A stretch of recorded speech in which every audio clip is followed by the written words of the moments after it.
தொடர்ந்து பிறந்து 3 மாதங்களே ஆன குழந்தையை மிக அருகில் போட்டோ எடுத்துள்ளார் அக்குழந்தையின் குடும்ப நண்பர் ஒருவர்.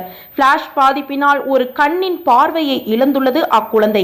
புகைப்படம் எடுத்த பின் குழந்தையின் கண்களில் ஏதோ மாற்றத்தை கண்ட பெற்றோர்கள் அதிர்ந்து போய் குழந்தையை மருத்துவமனைக்கு கொண்டு சென்றுள்ளனர்.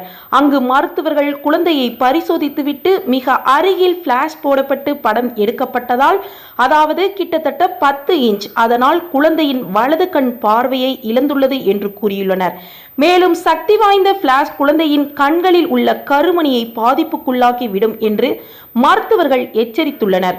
நம்மில் சிலர் குழந்தை பிறந்தவுடனே அக்குழந்தையை செல்போனிலும் சக்தி வாய்ந்த கேமரா மூலமும் பல கோணங்களில் அடிக்கடி படம் எடுத்து வெளிநாட்டில் இருக்கும் குழந்தையின் தந்தைக்கும் உறவினர்களுக்கும் நண்பர்களுக்கும் ஆர்வக்கோளாறின் காரணத்தினால் அனுப்புகின்றோம்.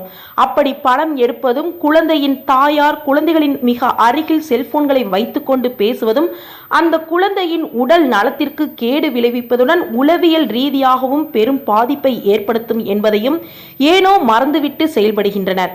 சில மருத்துவமனைகளில் குழந்தைகள் பராமரிப்பு குறித்தும் குழந்தைகளை எளிதில் பாதிப்பிற்கு உள்ளாக்கும் கதிர்வீச்சுகள் குறித்தும் பெற்றோர்களிடத்தில் விழிப்புணர்வு ஏற்படுத்துவதை மறந்துவிட்டு பணம் ஈட்டுவது ஒன்று மட்டுமே குறிக்கோளாய் இருந்து வருகின்றன.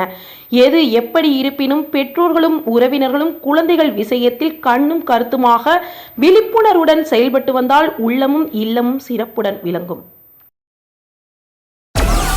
Download Moj.